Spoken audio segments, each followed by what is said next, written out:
And this What's he doing? is to go even further beyond.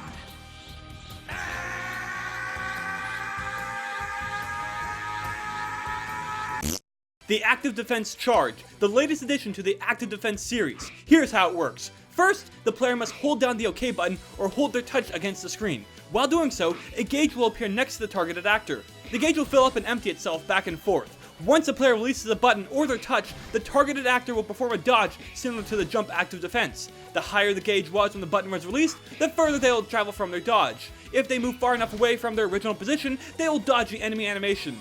This is a more advanced active defense and requires more timing, and there's less of a dodge frame than usual. Anyway, let's get straight into installing this thing.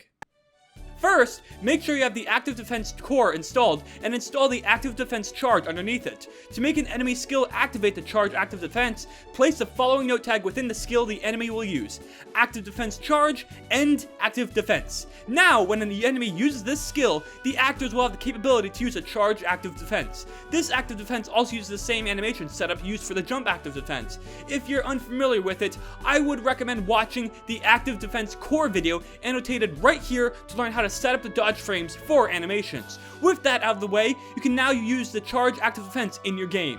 But of course, those familiar with these types of plugins knows what comes next: attributes. These are specific, attributes that you can customize for each skill. For example, the fill speed attribute lets you customize the rate in which a gauge fills when the player is filling the gauge. Let's review each attribute available. Dodge speed. This determines how fast the actor's dodge is. It's a constant speed that will be used to move the player away from their position and back, no matter how far their dodge distance is. This can be a number or JavaScript eval, and by default it's 5. Movement distance. This is how far the actor moves. By default, it's actor.charge value, which refers to the amount of charge within the gauge. So for example, if the gauge is filled to 40, then the actor will move a maximum of 40. Fill speed and empty speed. These two attributes, of course, manipulate the fill and empty rate of the gauge. By default, fill speed is 3 and empty speed is 1. As you can tell, it fills faster than it empties by default, but you can manipulate this to make it so they go at the same rate or any other combination of speeds. Background color, gauge color 1, and gauge color 2. These refer to the colors of the gauge. Background color, obviously the background color of the gauge. Gauge colors 1 and 2 refer to the gradient colors of the gauge. All of these colors can be in any form of HTML or JavaScript color code. By default, background color is #444444, the gauge color 1 is red, and the gauge color 2 is orange. Charge motion and dodge motion. These refer to the motions used by the side view actors during the active defense. Charge motion is shown while the gauge is being filled or emptied, and the dodge motion is shown when the actor is dodging. Here's a list of all the available motions side view actors have. By default, the charge motion is chant, and the dodge motion is evade. Max charge value. This is the maximum amount the gauge charges up to. It can be a number or JavaScript eval, and by default it's 50. Keep in mind that if you do charge this will directly affect the way the fill speed and empty speed appear, along with how far the actor dodges from movement distance. Be sure to balance everything when manipulating this value. Required value. This is the required distance an actor must be from their original position to dodge an enemy animation.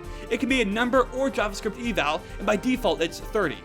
Dodge minimum. This is the minimum amount the gauge must be filled for a dodge to occur. If the player releases while this gauge is under the value, then the actor won't even attempt to perform a dodge. This is primarily to stop actors from looking weird if the player taps or spams the dodge inputs. By default, it's 15. Sound effect. This is a sound effect that plays when the actor dodges. By default, it's evasion 1. Press trigger and release trigger. These two attributes allow users to manipulate the JavaScript evals that the player uses to input. For example, the press trigger is true if the OK button is being pressed or the touch input is being pressed. The release trigger is true if both the OK button and the touch input are not being pressed. Using these, advanced users can manipulate the inputs for this active defense. All of these attributes can be found in the parameters, and their default values can be manipulated there also. Anyway, let's show off some examples. For this example, the gauge color 1 is set to green, the gauge color 2 is set to yellow, and the fill speed is set to 1. In this example, the movement distance is half of the charge value, and the max charge value has now been doubled to 100. Along with this, the fill speed is set to 4, and the empty speed is even higher and set to 5. Finally, the dodge motion has been changed to walk. Well, that's it for this plugin. The download link to this fun little thing is in the description of this video. Give this video a thumbs up and be sure to subscribe. Now, I'm aware of the issues. Number 1, a lot of you want the ability to counter enemy attacks and do damage when successfully dodging to a certain degree, and this can be done with the on-flash action sequences, and I'll have a tutorial on how to do it soon. Number 2, there is no indication to the player which active defense is currently going on.